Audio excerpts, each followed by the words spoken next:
कहानी की शुरुआत होती है टॉम नाम के एक बेहद होशियार लड़के से, जिसने अपने स्कूल के दिनों में ही मैक्सिकन ऑयल स्पिल जैसी बड़ी मुसीबत का हल निकालकर दुनिया भर की बड़ी बड़ी ऑयल कंपनीज के होश उड़ा दिए थे। उसका कॉलेज खत्म होने से पहले ही दुनिया की 8 सबसे बड़ी ऑयल कंपनीज ने उसे नौकरी और सालाना $4 लाख की तनख्वाह देने का ऑफर दिया। लेकिन इतने बढ़िया ऑफर्स को ठुकरा कर टॉम ने स्पेन के वॉल्टर मोरलैंड नाम के एक आदमी का ऑफर एक्सेप्ट कर लिया। इस काम में उसे अपने तेज तर्रार दिमाग की मदद से एक ऐसी तिजोरी को खोलना था जिसे दुनिया की सबसे सुरक्षित तिजोरी समझा जाता था। असल में इस तिजोरी में ऐसा कुछ था जो वॉल्टर हासिल करना चाहता था, मगर पिछले 80 साल से आज तक कोई भी इस अनोखी तिजोरी को तोड़ने में कामयाब नहीं हो पाया। इसके बाद वॉल्टर ने टॉम को अपनी टीम से मिलवाया। वॉल्टर ने कहा कि उसने कुछ महीने पहले एक ऐसे जहाज को ढूंढ निकाला था जो कई साल पहले समुद्र में डूब गया था। उसमें से एक डब्बा निकला जिसमें बेशुमार खजाने का पता छुपा था, मगर जल्द ही स्पेनिश सरकार को इस बारे में पता चल गया और उन्होंने वॉल्टर की ढूंढी हुई सारी चीजों को जब्त करके एक स्पेनिश बैंक की तिजोरी में बंद कर दिया।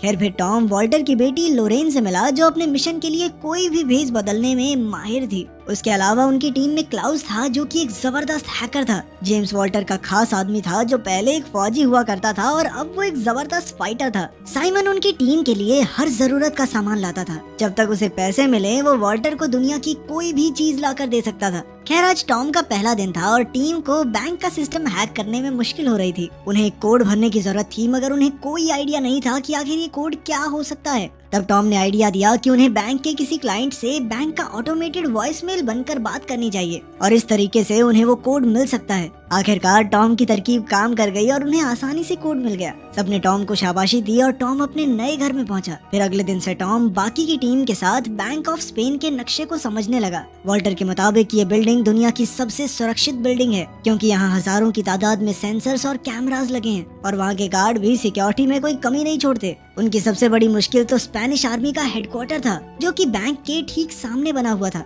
जब भी बैंक के सिक्योरिटी अलार्म्स बजेंगे तो हेडक्वार्टर से 500 फौजी एक साथ बैंक में घुस आएंगे। इसके अलावा बैंक का सिक्योरिटी चीफ पहले स्पेन की काउंटर टेररिज्म फोर्स का कमांडर था। अब वॉल्टर की टीम का मुकाबला ऐसी फौज से था जो किसी भी हालत में बैंक की हिफाजत करना जानती थी। इसके अलावा वॉल्टर की टीम को उस तिजोरी के अंदर के नक्शे के बारे में कोई जानकारी नहीं थी, इसलिए उन्हें एक स्कैन करके ये जानकारी हासिल करनी होगी। इस तिजोरी में घुसने के लिए उन्हें 2 चाबियों और सिक्योरिटी चीफ के फिंगरप्रिंट्स की जरूरत थी। इन्हें हासिल करने के लिए टीम ने बैंक में घुसने का फैसला किया। टॉम और साइमन सफाई कर्मचारी, लॉरेन यहाँ पर बेशकीमती पेंटिंग्स की जांच करके उनकी इंश्योरेंस बेचने आई थी और इन्हीं पेंटिंग्स के पीछे बनी तिजोरियों में वो 2 चाबियां रखी थी। जब सिक्योरिटी चीफ लोरेन को कमरे में ले जा रहा था तो लोरेन ने उसे अपनी कॉफी पकड़ा दी और इस तरह उन्हें चीफ के फिंगरप्रिंट्स तो मिल गए। इसके बाद वो पहली पेंटिंग के कमरे में पहुंची तो क्लाउस ने बैंक में कैमरा हैक कर लिए। फिर उसने लोरेन को पेंटिंग स्कैन करते हुए रिकॉर्ड किया और यही फुटेज 10 गुना धीरे धीरे करके चला दी। इसी दौरान लोरेन ने तिजोरी खोली और वहाँ रखी चाबी की बनावट कॉपी कर ली, मगर उसी वक्त अचानक वहाँ बैंक का डायरेक्टर आ गया और इधर कैमरा फिर से चालू होने में सिर्फ 20 सेकंड बाकी थे। 20 सेकंड बाद लोरेन को ठीक उसी जगह खड़ा होना था, मगर अब डायरेक्टर बीच में आ गया। तब लोरेन ने दिमाग लगाकर उसे अपनी तस्वीर लेने के लिए पीछे छोड़ दिया और ऐन वक्त पर डायरेक्टर फुटेज से बाहर हो गया। अब लोरेन दूसरी चाबी ढूंढने में लग गई। वहीं दूसरी ओर टॉम को सफाई वाले का भेस बनाकर तिजोरी स्कैन करनी थी। उसके हिसाब से असली तिजोरी इसी मीटिंग रूम के ठीक नीचे थी। टॉम तुरंत टेबल के नीचे छुप गया और उसने अपनी मशीन से स्कैन का काम शुरू किया, मगर तभी अचानक कुछ लोग वहाँ मीटिंग करने आ गए। अब टॉम टेबल के नीचे फंस चुका था और अचानक उसकी स्कैनिंग मशीन भी खराब हो गई। खैर कुछ देर छेड़छाड़ के बाद टॉम ने मशीन चालू कर दी और स्कैन पूरा हुआ, मगर उसी पल एक अलार्म एक्टिवेट हो गया और सिक्योरिटी चीफ ने पूरे बैंक को बंद कर दिया। तभी सामने से फौजी बैंक के लिए निकले। इधर लोरेन ने दूसरी चाबी का डुप्लीकेट बनाया ही था कि बैंक का डायरेक्टर उसे लेने आ गया। इस हड़बड़ी में वो असली चाबी को वापस रखना भूल ही गई। आखिरकार टीम ने फैसला किया कि लोरेन ये चाबी टॉम को देगी और टॉम चाबी को वापस तिजोरी में रखेगा। चाबी लेकर टॉम तीसरे माले पर गया और उसने चाबी रखकर तिजोरी बंद कर दी। तभी अचानक उसे पता चला कि एक गार्ड उस कमरे में आ रही है। फिर टॉम दिमाग लगाकर जानबूझकर पकड़ा गया और उसने नाटक किया कि ईयरफोन्स के कारण उसे सिक्योरिटी अलार्म सुनाई नहीं दिए। ये सुनकर गार्ड ने उसे जाने दिया और आखिरकार उनका मिशन पूरा हुआ। इसके बाद टॉम ने मशीन से मिला हुआ स्कैन निकाल कर देखा तो पता चला कि तिजोरी के नक्शे में ऐसी जगह थी जो ढंग से दिखाई नहीं दे रही थी। तब उसे एहसास हुआ कि यहाँ पानी भरा हुआ है। असल में तिजोरी एक तराजू पर बनी हुई थी और जैसे ही तिजोरी खुलने पर उसका वजन बदलेगा तो तिजोरी अपने आप बंद हो जाएगी और साथ ही उसमें ढेर सारा पानी भर जाएगा। अब उन्हें समझ आ गया था कि तिजोरी में घुसने के लिए उन्हें तिजोरी के वजन को बराबर रखना होगा। फिर टॉम दिन रात एक करके वजन बराबर रखने की तरकीब ढूंढने में लग गया। वहीं दूसरी ओर साइमन और जेम्स बैंक के नीचे की जमीन की छानबीन कर रहे थे कि उन्हें टॉम की बात सच होती दिखाई दी। वो तिजोरी वाकई में एक बड़े से तराजू पर बनी हुई थी, मगर उसका वजन एकदम 0 पर टिका हुआ था। इसके अलावा एक और मुसीबत उनके सामने खड़ी थी।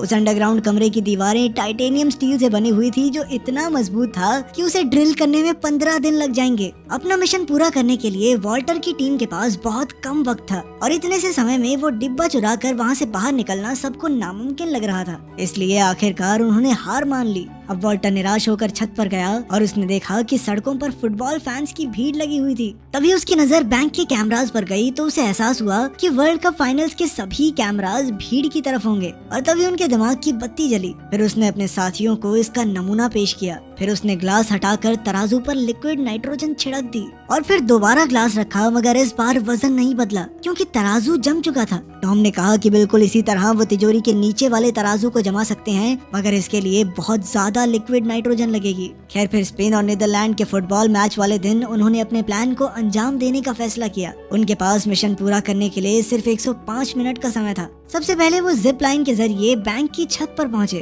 और एक कांच की खिड़की खोलकर नीचे घुस गए। इसके बाद वो 100 मीटर की पाइपिंग वाले रास्ते से तिजोरी वाले कमरे के बाहर पहुंच गए। यहाँ से वो एक सीढ़ी डालकर आगे बढ़े और आखिरकार वो तिजोरी के सामने थे। फिर क्लाउज ने अपनी हैकिंग का कमाल दिखाया और इधर टीम ने अपनी बनाई हुई 2 चाबियां और फिंगरप्रिंट की मदद से तिजोरी ही खोल दी। वहीं दूसरी ओर साइमन ने जमीन के नीचे बने तराजू पर लिक्विड नाइट्रोजन छिड़क कर उसे जमाने का काम शुरू किया। जल्द ही इस रिएक्शन की वजह से तिजोरी की जमीन भी जमने लगी। इधर टीम अंदर घुसकर वही डब्बा ढूंढने में जुट गई, मगर दूसरी ओर बैंक की सिक्योरिटी टीम को छत की खुली खिड़की के बारे में पता चल गया और वो तेजी से तिजोरी की ओर बढ़ने लगे। इधर वो डब्बा लोरेन के हाथ लग गया, मगर इसके बाद जो हुआ उससे सबके होश उड़ गए। असल में जेम्स एक अंडरकवर एजेंट था। अब उसके मन में लालच आ गया, इसलिए उसने अपनी टीम को धोखा देकर खुद डिब्बे पर कब्जा करने का फैसला किया। अब लोरेन के पास कोई चारा नहीं था, इसीलिए उसे जेम्स को डिब्बा देना पड़ा। मगर इससे पहले कि वो यहाँ से बाहर निकल पाते, नीचे तराजू पर लिक्विड नाइट्रोजन का असर खत्म हो गया, जिससे तिजोरी का सिक्योरिटी सिस्टम एक्टिवेट हो गया। अब टॉम, लोरेन और जेम्स तिजोरी में कैद हो गए थे और वहाँ तेजी से पानी बढ़ने लगा। जेम्स तो पहले फौजी रह चुका था, इसलिए उसे स्विमिंग आती थी और वो डिब्बा लेकर वहाँ से भाग निकला। इधर सिक्योरिटी चीफ ने इमरजेंसी का ऐलान कर दिया और उसके आदमी हथियारों के साथ तिजोरी की ओर भाग रहे थे। वहीं तिजोरी में इतना पानी भर चुका था कि टॉम और लोरेन की जान खतरे में थी, क्योंकि वो कभी भी डूब सकते थे। अब उनके पास कोई चारा नहीं था, तो ऐन वक्त पर टॉम के दिमाग की बत्ती जली और उसने साइमन को तराजू पर और भार डालने को कहा, ताकि पूरी मशीनरी को लगे कि तिजोरी पूरी तरह से पानी से भर चुकी है। साइमन ने फटाफट सारे नाइट्रोजन टैंक्स तराजू में रख दिए, पर वो भी काफी नहीं थे। आखिरकार उसने अपना रेडियो भी ऊपर रख दिया और इतने से भार से तराजू का वजन बढ़ गया। अचानक सिस्टम के मुताबिक तिजोरी का पानी बाहर निकलने लगा। इधर फौज तिजोरी में घुसकर चोरों को रंगे हाथों पकड़ने ही वाली थी, मगर जैसे ही उन्होंने दरवाजा खोला तो उनके होश उड़ गए, क्योंकि तिजोरी में कोई भी मौजूद नहीं था। असल में टॉम और लोरेन ड्रेन पाइप्स के जरिए भागकर बैंक के ऊपर वाले मालों में पहुंच गए।